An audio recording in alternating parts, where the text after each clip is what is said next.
Hey guys, my name is Christina Reynolds, creator of Candid Conversations, where we keep it real and we get brutally honest about topics that just aren't openly talked about. In the last episode, me and my girlfriends got together and we talked about what makes a healthy sex life. We talked about body image and how that can affect your sex life. We talked about not being in the mood, because Lord knows sometimes you're just not feeling it. And today, our husbands are going to be reacting to that video. So if you haven't seen that video yet, no worries, I'll link it above and below. Be sure to check it out. Get ready. It's gonna get real interesting. Alright. Where he refuses to allow himself to climax until he knows that you are already climaxed. He's not, so he shouldn't be masturbating with your body. That's exactly. It's just, whoa. she went there. So, hey guys, welcome back to another. What the? Are we really? That was y'all's wives. That was y'all's wives on that one. He came to serve me. I always say yes now. I always say yes. Is that true? No, she does say yes, but sometimes the same way they feel disconnected, like I feel her, she's saying yes just to satisfy me and to do her Christian thing, right? But I don't feel a connection as far as heart, you know? I mean, there's sometimes we connect really well. Sometimes it's like, oh my goodness, like I get you, body, heart, and soul, right? Yeah.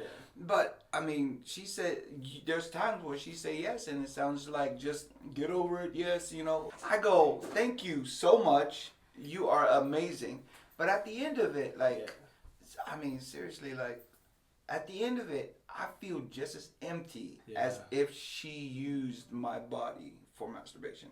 I think people think that men are ready to go every single day, like every single minute, every single hour, you know. It's like, we're ready to go, you know. It's like, for me, I'm not ready to go like when she wants to go right now. I'm like, okay, hold up, like give me 10 minutes. My mind needs to be cleared and go, okay, babe, what? Let's me and you. Sometimes men are looked at as walking orgasms. Like Absolutely. We could any time. I just want you to know, and the world out there to know that that's false. Yes, I have kind of this scale. It's my own weird scale. It's like sometimes I can do with the 5. She may not be in it. I'm like, okay, I'm extra special horny right now, so I really need this. Yeah. And then we go there, she serves me, and those things I very much appreciate. But sometimes I have actually refused the 5 because my heart needs a 10. It means the connect. It means I really want you. And if you're not ready to give that now, which she may not be, which you know, in one part it's like, but I'm fine with, because I don't want to be a consumer. The difference between intimacy and just sex. There is an aspect of the sex, but we want intimacy just as much. And I think that, especially being a guy that loves your wife, you want to connect with her. Oh, heck yeah. You want that intimacy. Yeah. But the desire for sex, I think, is there for us to pursue that. Oh my gosh.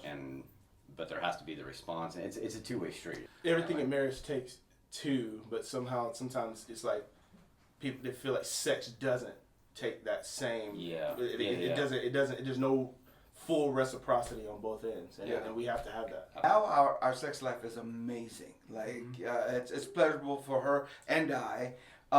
If we get that intimacy deal worked out. And you guys had to develop that in your marriage. And I think a lot of people forget that even the sex aspect and the enjoyment aspect takes time. Yeah. There is an aspect of learning each other. Maybe. And which is way better in, it's why it's better in the context of marriage, because you have that time to learn about each other, grow and figure each other out. Get a little vulnerable here. I had sex before I got married, but not right in that period. I'm talking, there was years I was in a 10-year relationship, and I had lots of sex. But what worked in that context did not work for my wife, because one woman is different than the other, and I never had sex. I never had intimacy, marital intimacy, that I actually had to care what the other woman thought. Yeah. And so learning how, number one, to care what she thinks about, to care what actually turns her on, and to know when to pull back, when to go forward, when to be a little rough, when to be not so rough. Did you just say rough? Yes, I said rough. All your terminology, we gotta work on that. Listen, I want to thank and praise the Lord. We just said I'm a student of this game. I'm not the best in the world, but I'm in the top one. Okay, so there's things that she taught me, and in the grace of God, I was willing to actually learn those things, and we do all right. Amen. Amen. Amen. That's what brings the intimacy. Yes. And the learning and growing instead of it just being selfish, like what they were talking about. Yeah. If he knows I'm tired, he'll like totally serve me, take the kids, make sure I can rest. So like even then after he served me and I say no, he's like, why am I serving you? For real, but then you serve for like 3 hours, and then she's like, no, I still need more time. Well, and then I'm tired, I'm going to bed. And you're like, why did I just spend all that time? There's just a point, you just go, dude, I've been serving you forever. Are we ever going to open up the doors of business here? Like, you going to be open anything? Like, open the heart? You know? You get to that point where like, all my serving is doing good for you, but there's no reciprocation of like what's going on here. Like, well, sorry, but it's that receiving of what you're doing. Like there's that enjoyment of getting served, but then there's another aspect to actually let it touch your heart. And I think that those are two different realities. Where you actually enjoy getting served, but then you actually let the service touch your heart and open up your heart to somebody. And I think that's when my wife's actually opened up to what, I'm serving. I was like, dude, I'm not your slave. I'm doing this because I love you. Yeah. And then when she catches now you're that, slave. and then when she catches that, then her heart opens up. But sometimes she's just like, take care of all that for me. Yeah. You know what I mean? One thing that I've heard, like in our culture, it's unfortunately sometimes there's a raising up of women by tearing a man down. Yeah. Which is that doesn't work in a marriage, which doesn't happen in my marriage, I should say. But my point is that when a man in a marriage, when there's communication, should actually be able to point out, no, this thing is actually a little selfish right now. And so there needs to be communication that the man in sex is not the only one that can actually be selfish. Absolutely. There are times when, hey, I really want this. I have really gone that extra mile. I've really done this. Okay, what now is the problem? And it's like, I just don't want to. Please come my way. What is going on here is actually selfishness. How we want our wives to feel is so important to us. Yes. We will go days upon days of laying down our lives, and then when it clicks into, this is just my job. Now you're just punching in and punching out, and now there's no emotional connect with your wife, and that can get dangerous as well. Yeah. If there's no reaction from your wife to us saying, wow, you did amazing, babe, because of what I've seen you do for me and for our family. I cannot tell you what it's like when my wife looks at me and says, I want you. Oh, for real. A man feels so affirmed. Like we're as men, we're required, and we should go, you're beautiful. I want you. You're desired. But sometimes it doesn't happen where Oma says, you're desired. I want you. A man needs that affirmation. When she comes in there and says, baby, I want you, I'm like, what you doing now? The most successful people in life, I'm not talking about just outwardly, the most successful people in life, marriage, in all aspects of life, has almost every one of them have a healthy sex life. The aspect, like we said, where you're serving her, and it's your job to serve the family, her, your children, all of that, to work, to lead, to serve, to do all those things. And then when you have a wife that turns that love back to you and just goes, what you do is awesome, and it turns me on, I love you, all that. There is that empowering. Like, you can grind for a while, but let's be real. When your woman loves you and shows that love, dude, you are empowered to do wonders. I mean, nothing else in this world can set me on course like a woman that affirms me.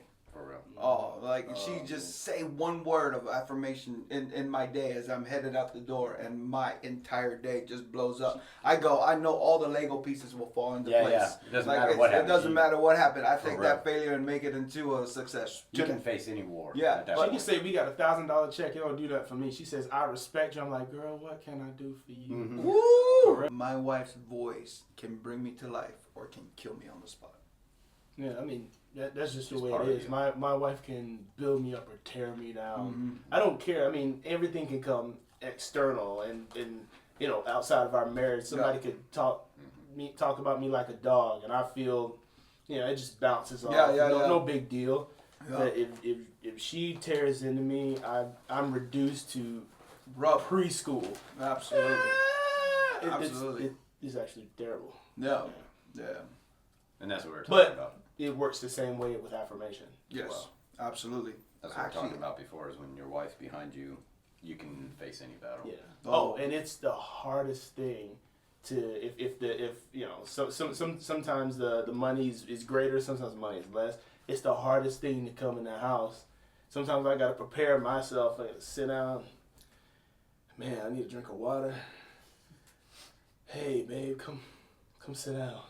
It takes a whole preparation time for me to give her what I perceive as bad news, and sometimes she's just like, nah, we'll get through it. Oh. I'm like, yes, we will. Yes, we will. I'm like, man, wow, I didn't even realize what I was working up. No. But her voice is really strong. Oh my God. Some women, I don't know if they realize how much power they have. No, they don't. Here. Yeah. It's unbelievable. The power of life and death lies in the tongue, bro. But a man's woman has that times 10. Oh. Take it to a whole nother level. How much does body image and hormones play into not wanting to have sex? How do you still want this, even though it's bloated, inflamed, cranky, tired? I love you through thick and thin. Wow. When I feel sexy, he is just like, he's like feel a, it. he can, You're like, he's yeah, like a girl. kid You in feel a it? Candyland. He's like, oh, it's like He picks up your vibe. he does. Oh, I pick up vibes as soon as I walk into the house. It's like, You smell it. what's going on? What smells like sexy? What smells like an affirmed woman? But when it comes to sexy, I think that women, and the issue is they get caught up in comparison. Oh, yeah. And I think that a lot of times women are worse with their eyes than men.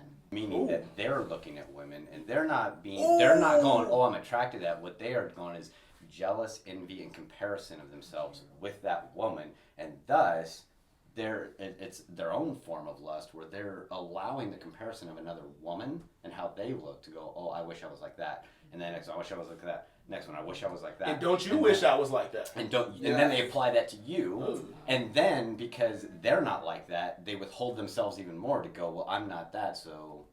And I'm sure you want that. Yeah. You know the But worst? wouldn't say it. Yeah, the worst thing is when a woman makes up her mind on what her husband is thinking without even asking. Yeah. Now that goes for every aspect Everything. of life. Not just We you. think this. No, absolutely, man. She come home and be like, you would rather be with her than me. What? What? Who is her? Who is her? I don't even know. The girl in my mind.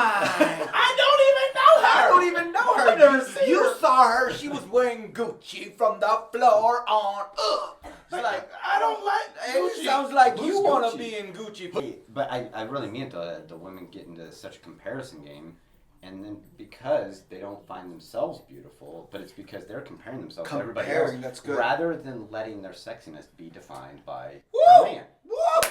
And if your man finds you sexy, then that's what it is. Now, Well, you want that sexiness actually to be defined by the Lord, and the man comes in and actually affirms. Yes. Because Yes. there's a certain place of affirmation I cannot touch.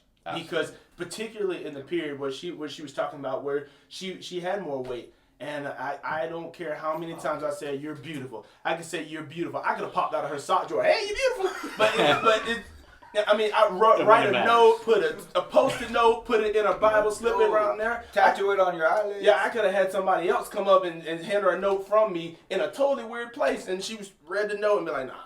But the point is, she has to get that from the Lord, and then my affirmations actually only add to that. Because if she doesn't get it there, she can be thin, fit into every piece of clothing that she can. She could be the most photogenic human being in the world and still feel like junk.